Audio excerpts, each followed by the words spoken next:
warahmatullahi wabarakatuh. Di sini saya akan menjelaskan tentang ruang lingkup kepemimpinan pembelajaran. Pengertian kepemimpinan pembelajaran. Kepemimpinan pembelajaran merupakan aktivitas kepala sekolah yang sehari-harinya disibukkan dengan kegiatan mempengaruhi orang-orang yang menjalankan kegiatan akademik. Di sekolah, mereka adalah guru dan staf edukatif atau staf teaching. Kesibukan utamanya berhubungan dengan guru baik secara program maupun kelompok untuk memperbaiki dan meningkatkan kegiatan akademik, yaitu meningkatkan situasi belajar mengajar.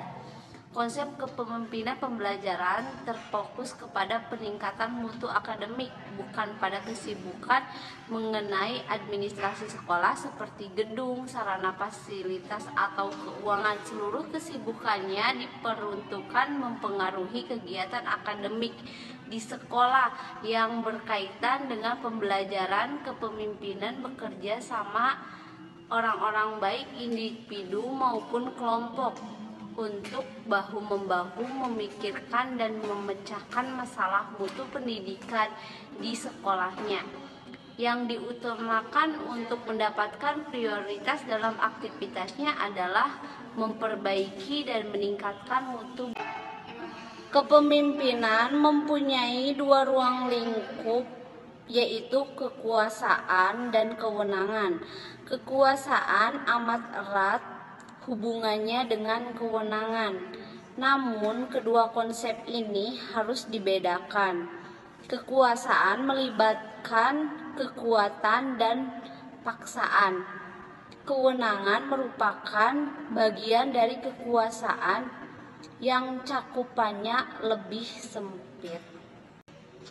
Kepemimpinan adalah bagian penting manajemen, tetapi tidak sama dengan manajemen. Kepemimpinan merupakan kemampuan yang dimiliki seseorang untuk mempengaruhi orang lain agar bekerja mencapai tujuan dan sasaran.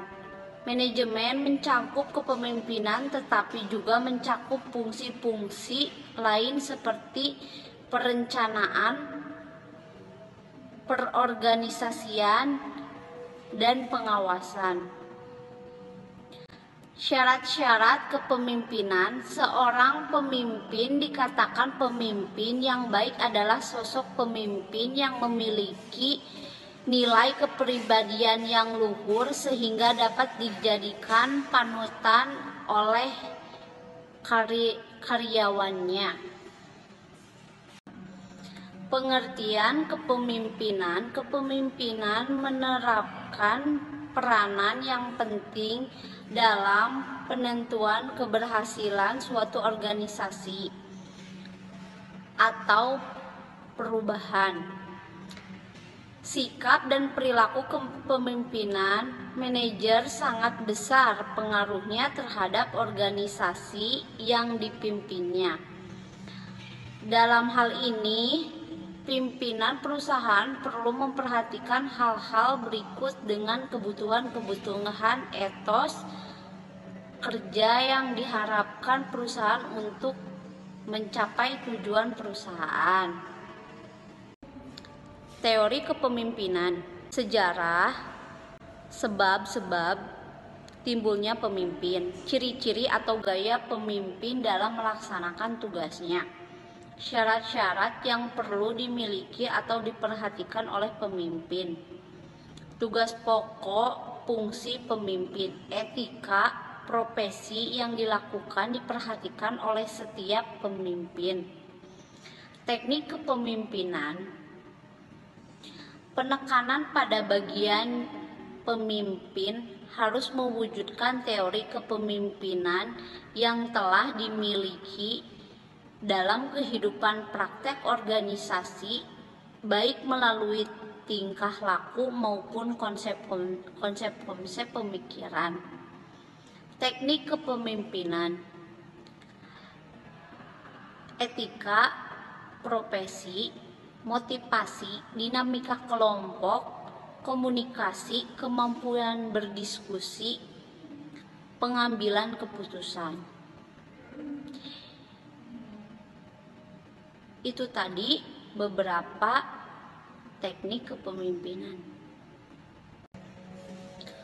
Konsep dasar kepemimpinan. Kepemimpinan diartikan sebagai proses pengaruh sosial yang memaksimalkan upaya orang lain untuk mencapai tujuan.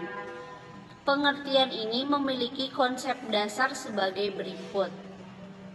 Kepemimpinan berasal dari pengaruh sosial, bukan otoritas atau kekuasaan.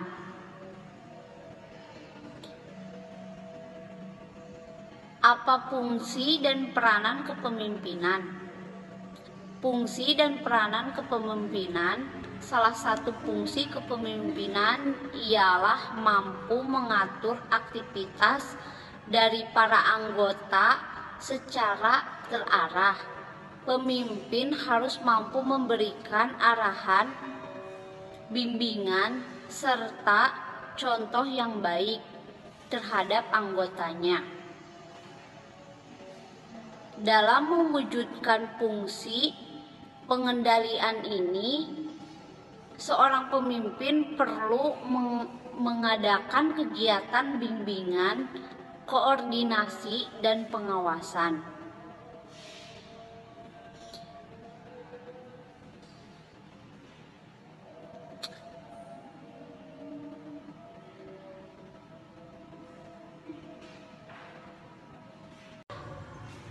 Selanjutnya, 3. Peningkatan kemampuan menilai proses dan hasil belajar merupakan bagian integral dari pembelajaran secara keseluruhan. Kemampuan ini sangat penting sebab dapat mengetahui seberapa jauh anak telah mencapai tujuan belajar yang ditetapkan baik oleh guru maupun keseluruhan materi kurikulum. Selanjutnya, kemampuan guru yang harus diperbaiki secara terus-menerus, terutama dalam hal 1. Peningkatan kemampuan mempersiapkan proses pembelajaran, sebab persiapan merupakan pedoman dalam alat untuk mengukur proses dan hasil. 2. Peningkatan kemampuan penguasaan materi dan cara penyajiannya merupakan inti dari semua aktivitas guru. Materi akan terkuasai peserta didik jika guru menyajikan dengan transparan tanpa hambatan. 3. Meningkatkan kemampuan penilaian. C. Bantuan profesional.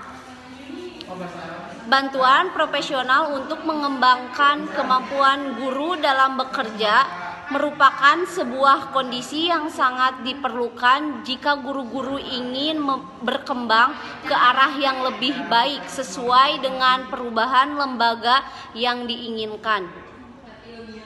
Kemampuan dasar yang telah dimiliki dapat dikembangkan lebih lanjut di lapangan dengan bantuan supervisi profesional oleh para kepala sekolah untuk disesuaikan dengan kebutuhan pekerjaan sesuai dengan tugas yang dihadapi.